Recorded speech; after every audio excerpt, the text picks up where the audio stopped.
இந்த வீடியோவில் நம்ம எதை பற்றி பார்க்க போகிறோம்னா, ரேஷன் கார்டு வைத்திருப்பவர்களுக்கு தற்போது மிகவும் முக்கியமான அறிவிப்பு ஒன்று விலகி உள்ளது. அது என்ன என்பதை பற்றி தான் இந்த வீடியோவில் நம்ம டீட்டெயிலாக பார்க்க போகிறோம். தமிழகத்தில் பார்த்தீங்கன்னா, பொது விநியோக திட்டத்தின் கீழ் ரேஷன் கடைகளில் அரிசி, பருப்பு, பாமாயில் போன்ற பொருட்கள் மலிவு விலையில் வழங்கப்படுகிறது. இந்த நிலையில் நியாய விலைக் கடைகளில் பொருட்கள் எடை குறைவாக வழங்கப்படுகிறது என்று குற்றச்சாட்டு நீண்ட காலமாக இருந்து வருகிறது. இதை சரி செய்வதற்கு தற்போது தமிழக அரசு ஒரு முக்கிய முடிவை எடுத்துள்ளது. அதாவது ரேஷன் கடையில் பொருட்களை பாக்கெட்டுகளில் விற்பனை செய்ய முடிவு செய்துள்ளனர்.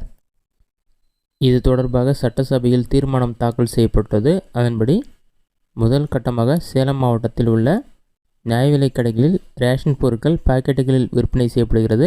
இதைத் தொடர்ந்து தொகுதிக்கு ஒரு நியாய விலைக் கடையை தேர்வு செய்து பொருட்களை பாக்கெட்களில் விற்பனை செய்ய முடிவு செய்துள்ளனர். மேலும் இதற்கு பொதுமக்களிடம் கிடைக்கும் வரவேற்பை பொறுத்து தமிழகம் முழுவதும் இந்த திட்டம் நீடிக்கப்படும் என்று உணவு வழங்கல் துறை தெரிவித்துள்ளது. இதுதான் குடும்ப அட்டைதாரர்களுக்கு வெளியான முக்கிய அறிவிப்பு. இது மட்டும் இல்லாமல் நீங்கள் ரேஷன் கடைக்கு பொருட்கள் வாங்க போகிறீங்கன்னா உங்களோட ரேஷன் கடை திறந்திருக்கா அல்லது மூடப்பட்டதான்னு சொல்லிட்டு ஆன்லைன்லேயே செக் பண்ணுறதுக்கு ஆப்ஷன் கொடுத்துருக்காங்க. அது எப்படி செக் பண்ணுறது என்பதை பற்றியும் பார்க்கலாம்.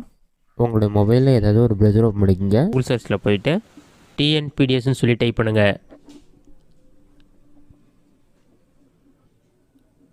அந்த மாதிரி நீங்கள் டைப் பண்ணி வைக்கக்கூடியதுன்னா ஃபஸ்ட்டு உடனே tnpds.gov.in ஒரு வெப்சைட் ஷோ ஆகும். அந்த வெப்சைட்டை செலக்ட் பண்ணுங்கள். அந்த வெப்சைட் நீங்கள் செலக்ட் பண்ண ஒரு 5 செகண்ட்ஸ் லோட் ஆகும். லோடாகி கம்ப்ளீட் ஆன பிறகு இந்த மாதிரி தான் ஷோ ஆகும். பாட்டமில் ஸ்க்ரோல் பண்ணிங்கன்னா இதில் நிறைய ஆப்ஷன் கொடுத்துருப்பாங்க. இதில் பொது விநியோக திட்ட அறிக்கைகள்னு ஒரு ஆப்ஷன் இருக்கும். அந்த ஆப்ஷனை செலக்ட் பண்ணுங்கள்.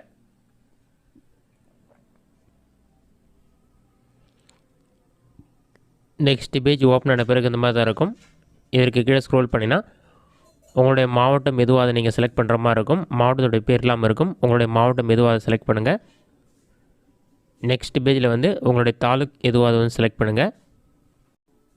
நெக்ஸ்ட் பேஜ் ஓப்பன் பண்ண பிறகு உங்களுடைய ஊர் பேர் செலக்ட் பண்ணுற மாதிரி இருக்கும். இதில் டைரெக்டாக ஃபஸ்ட்டு ஊர் பேர் கொடுத்துருக்க மாட்டாங்க. ஃபஸ்ட் எடுத்துனே ரேஷன் கடைக்கான குறியீடு, கடை பொறுப்பவருடைய பெயர், கடையின் பெயர் எல்லாமே இருக்கும். கடையின் பெயர்னு இருக்குல்ல, அதற்கு நேராக பார்த்தீங்கன்னா உங்களுடைய ஊர் பேர் கொடுத்துருப்பாங்க. உங்களுடைய ஊர் இதுன்னு சொல்லிவிட்டு நீங்கள் சர்ச் பண்ணி கண்டுபிடிங்க. பாட்டமில் ஸ்க்ரோல் பண்ணல எல்லா ஊர் பேருமே இருக்கும். உங்களுடைய ஊர் பேர் நீங்கள் கண்டுபிடித்த பிறகு கடை குறியீடு என்னன்னு சொல்லியிருக்கும். அதை செலக்ட் பண்ணுங்கள். 16 GP 145 BYன்னு சொல்லியிருக்கும். கடை குறியீடு எண்ணை செலக்ட் பண்ண பிறகு நெக்ஸ்ட் பேஜ் ஓப்பன் பண்ண பிறகு உங்களோட ரேஷன் கடையோட டீட்டெயில்ஸ் எல்லாமே இருக்கும். நியாய விலைக் கடை தகவல் கொடுத்துருப்பாங்க.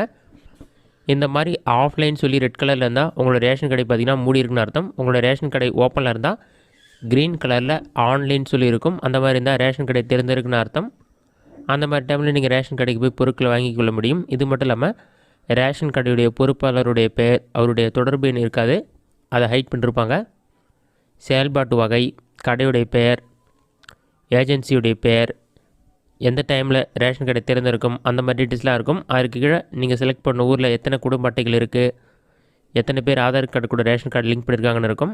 நெக்ஸ்ட்டு ரேஷன் கடை திறந்திருக்க டைமில் என்னென்ன பொருட்கள் போகிறாங்கன்னு சொல்லிட்டு நீங்கள் இந்த ஆப்ஷனை கிளிக் பண்ணி செக் பண்ணிக்க முடியும். பாட்டம்லேயே அதோடைய லிஸ்ட் இருக்கும். யார் யாரெல்லாம் பொருட்கள் வாங்கினாங்கன்னு சொல்லிட்டு அவங்களுடைய பரிவர்த்தனை விவரங்கள் கொடுத்துருப்பாங்க. குடும்ப அட்டை எண், உறுப்பினர்கள் எண்ணிக்கை, தொகை, அந்த மாதிரி நீங்கள் செக் பண்ணிக்கலாம்.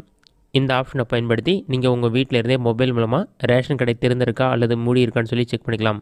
இந்த வீடியோ உங்களுக்கு யூஸ்ஃபுல்லாக பண்ணிக்கிறேன். இந்த வீடியோ பிடிச்சிருந்தால் லைக் பண்ணுங்கள். வேறு ஏதாச்சும் டவுட் இருந்தால் கமெண்ட்ஸில் கமெண்ட் பண்ணுங்கள்.